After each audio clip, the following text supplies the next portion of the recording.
बिस्मिल्लाहिर्रहमानिर्रहीम। अस्सलाम वालेकुम दोस्तों, खुशामदीद कहते हैं आपको अपने यूट्यूब चैनल पर। मैं हूं आपका होस्ट एहसान अली और आप देख रहे हैं सऊदीया.com। दोस्तों, सऊदी अरब के एक नई अपडेट के साथ मैं हाज़िर हुआ हूं।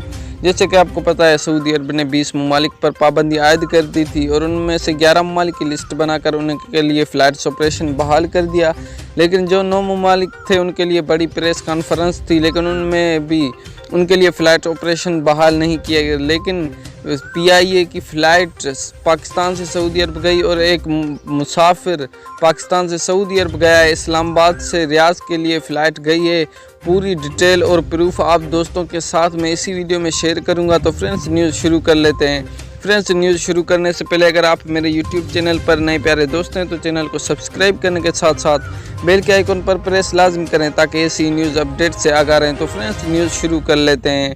फ्रेंड्स, एक भाई ने एक प्रूफ के साथ एक टिकट दिखाया था। मेरा दिल कर रहा है कि आपके साथ वो टिकट शेयर करूं, लेकिन अगर मैं करूंगा तो यूट्यूब की पॉलिसी के ख़िलाफ़ होगा और मुझे कॉपीराइट स्ट्राइक दे दिया जाएगा। इसलिए वो मैंने खुद देखी है। उसका पासपोर्ट और जो वीज़ा की टिकट है पूरी डिटेल मैंने जानी है कि वो गया है। PIA की फ़्लाइट की टिकट मैंने खुद देख ली है कि वो PIA से इस्लामाबाद से रियाद के लिए गया है। लेकिन वो कौन लोग हैं जो अभी भी ट्रेवल कर सकते हैं इस कोरोना वबा में, और जैसे कि फ़्लाइट ऑपरेशन बहाल नहीं है।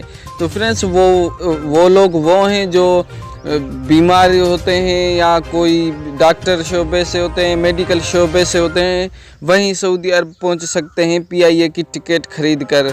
जिनका ताल्लुक मेडिकल से होगा वहीं सऊदी अरब पहुंच सकते हैं बआसानी। तो फ्रेंड्स, इसका इशारा ये है कि जल्दी गैर मुल्कियों के लिए भी फ़्लाइट्स ऑपरेशन बहाल कर दिया जाएगा। तो जैसे ही कोई अच्छी न्यूज़ अपडेट आएगी हम आप दोस्तों के साथ शेयर लाजम करेंगे। मिलते हैं इंशाल्लाह नेक्स्ट वीडियो में, तब तक के लिए अल्लाह हाफिज़।